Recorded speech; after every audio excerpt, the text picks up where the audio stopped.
According to futurist Nikolas Badminton, 2019 is going to be a big year. It will see the rise of smart cities, zero-energy homes, and a major shakeup to the retail sector. He joins me now for a look at what we can expect. So let's start with smart cities. People in Toronto are probably familiar with Google's plan to build a smart neighborhood near the waterfront, but there are actually more than 1,000 plans around the world. I was surprised by that. They involve the construction of smart cities too. So what can we expect to see develop in 2019?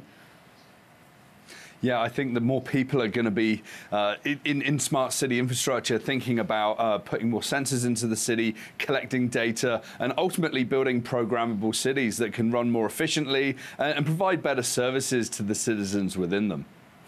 Okay, so those cities are obviously going to need energy to run, and there are a lot of exciting developments when it comes to the production of energy as well.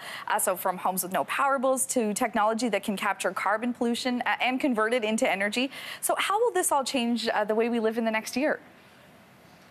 Yeah, so the price of solar has dropped drastically. Over 70,000 solar panels are installed every hour in the world.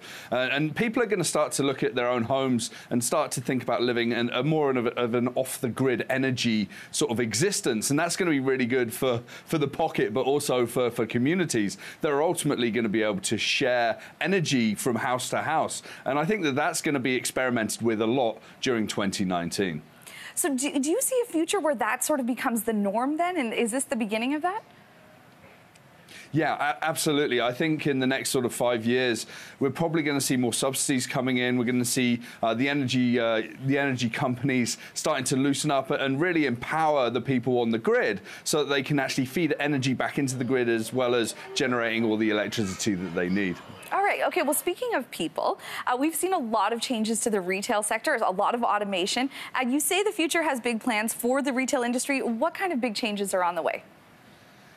Yeah, I mean, we saw McDonald's starting to put a lot of kiosks in their restaurants. I think we're going to see a lot of completely personless restaurants in the fast food sector. I think that when you look at technologies like Amazon Go, where you can literally walk into a grocery store, take whatever you need and walk out, and it automatically takes the payment from you, that's going to be technology that really rises in 2019. And I think that you're going to see that pretty rife across all of the big retailers. So that's exciting. But it's also going to be very disruptive to the employment landscape as well.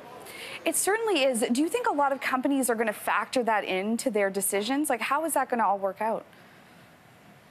I think business decisions are made on efficiency and reducing cost.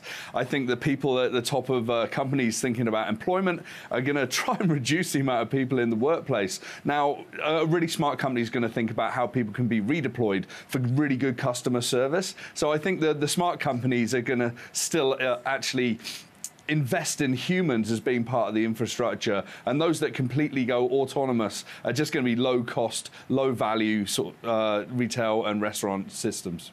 All right, thank you so much for your insight today, Nikolas.